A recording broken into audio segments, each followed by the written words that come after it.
Hello and welcome to the Authority of Love. I'm your host, Greg Williams, and I'm so excited today to welcome two very special guests and friends of mine to the Authority of Love show most of this week. They've agreed to join us for 3 days, and I wish I could get 5, but maybe some other time, okay? Actually, they are one in the Lord, and that has a lot to do with how we are connected. They're joining us again for 3 days, Lord willing. And remember, you can hear this at WJMM 99.1 FM in Central Kentucky on Central Kentucky Christian Radio. You can go to the podcast on the WJMM.com page. There's a podcast tab in the upper right section. Click on that, and then the Love and Lordship links, and you'll find today's and the previous 2 days' messages, broadcasts. Finally, you can hear all the Authority of Love messages on video at vimeo.com/love and lordship, and all the podcasts at loveandlordship.podbean.com. So please listen, share, comment, let us know what you think, or if you have any questions. And with that said, I want to welcome my very special guest and brother and sister for life. More on that to come, okay? Robert and Karen Brookins, who are the directors of the Marriage for Life with Sisters for Life. And you're going to hear a lot about this. So Robert and Karen, welcome, and thank you for joining me. Well, thank you, Greg. We're glad to be here. Glad to be here, Greg. And I know our audience, our listening audience, is going to be blessed by what you have to share, because I know your story, a lot of it. And so I look forward to them hearing about it. So I want to welcome you again. And I'm excited for our listeners to hear this, what all the Lord is doing in and through your all's lives, your ministry, and our ministries together. So let me start with this. First of all, tell our audience a bit about yourself, maybe personally and relationally in your marriage, your family, where you're from, and the ministry. Well, we're both from Louisville, Kentucky. I was born and raised here. My wife was born in Camp Lejeune. Yes, so she's a military. Are you a part of that? Are you getting your money for that stuff? We will see. We'll see what the Lord has in store. Fortunately, you're healthy, right? So you're not right. Okay, right. Yeah. I'm sorry. So she's a transplant to Louisville. Yeah. Yes, sir. Okay. How'd you meet? Well, actually, I was acquainted with her sister, and through her sister, I met Karen. And so from that point on, I think it was love at first sight. But for both of you, or for you? Man, I could see where you would have that. Oh, well, I was actually speaking on her behalf. Oh, yeah, right. Of course you are. Love it. I love it. But yes, it was.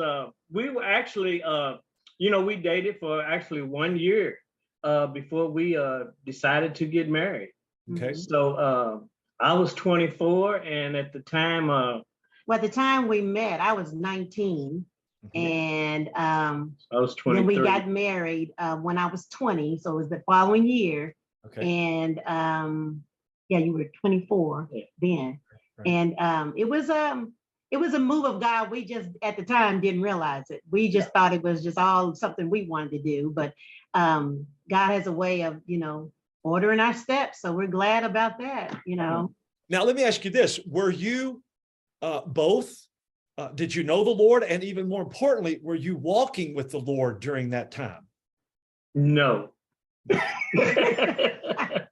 Final answer, right? But actually, to speak of, when I was about maybe 12, I had an encounter with God. I did not know what it was. Mm-hmm. I was in church, and I belonged to a Presbyterian church at the time. And so it wasn't something that they, even acknowledged if there was a move of God. And they had a service where they just kind of opened it up. Anybody wanted to say anything. And I felt the Lord telling me, here I was 12 years old, never did anything like that. And he told me to get up and I just want to thank the Lord. And it was just all so, but at the time, looking back, I can see from that point on, I didn't live like I was saved because I wasn't taught what it meant to be saved and how to be kept. So, when Rob and I met, it wasn't a thing of, us living holy life. We weren't trying to live life keeping ourselves. We didn't do that. Yeah. But we once we were together, were dedicated to one another. Okay. And I believe that possibly could have been something that was planted in us from our parents. But we fell in love. We love being around each other, love being with each other. So, God just worked that thing out. We have 3 children, 3 adult children, ages, 36? 36. No, he's 35, 36 or 35. Wow, isn't that terrible when you get Time flies, yeah. 35, 34 and 30. 30. Yeah. Okay. Yes. Well, and how many years have you been married? We've been married 36 years. Okay. Be 37 actually next month. Yeah. All right. Okay. So let me ask you this. You've told me a little bit about this, and I think our audience would love to hear this. When the Lord began to really move on you, Karen, you kind of came to that before Robert did, right? If I remember correctly. Yeah. What About was 12 years. She says 12 years. I say 10. Okay. But, Meaning who's counting, right? Right. Yes, Meaning it was 12, but it was when we were living together as husband and wife, we were married and everything, but when God came in and saved me, it was a separation, but it also taught me how to believe God for my husband, to stand in faith for my husband. Not saying he, at the time I was thinking, look at you, you're doing this and blah, blah, blah. But God calls me after years to stop looking at him and look at yourself. There was things that I needed to do. There was things that I needed to get myself right with the Lord. And instead of looking and seeing what he's doing or not doing. And once I took my eyes off of him, I believe that was when God really moved in the whole situation. Good. Yeah. And Robert, what was that like for you, Robert? Well, for me, Greg, it was a total transformation that, we were married for a year, a little over a year when she got saved. Okay. And I always said she went and got saved on me, But I look back, I thank God for it. But yes. She put it mildly, but I was a heathen.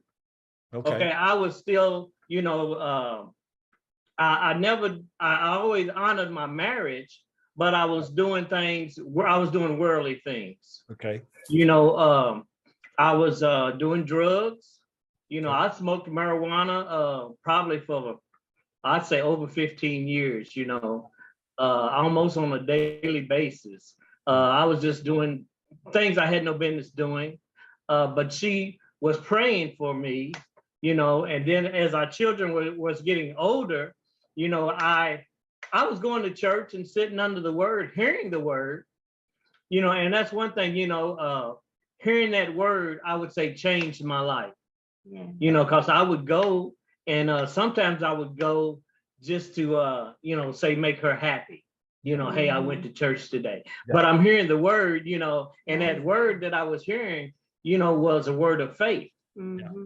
Yeah. And that word changed me. And I got to where, now I like doing what I was doing. I didn't see nothing wrong with me doing the drugs I was doing, and I enjoyed doing some of those things. Sure. But, it got to where, hey, I don't want to continue being this man that I am, raising these children that I have. Mm. I started praying, Lord, I want to be the man of God that you have called me to be. Mm-hmm. And upon doing that, wow. God transformed me into the man that I am today. Mm-hmm. So I just thank God for that. But, I would say, Lord, I thank you that I'm not who I am today, that I'm the man of God that you've called me to do. And I would even say that while I was doing some of the drugs I was doing. Mm. Yeah. So I was speaking that word over myself. Yeah. Mm. Yeah. It wasn't, and for either one of you, it wasn't an immediate overnight thing that so many of us and so many people want to have happen. It really was a process in which you had to grow and mature and be disciplined in, right? Yes. Yes. When you say that, naturally in the world, for someone to be going into a marriage saved, like you and your wife, that's a rare thing, honestly. It's a beautiful thing, but we serve a God second, third, fourth, fifth chance.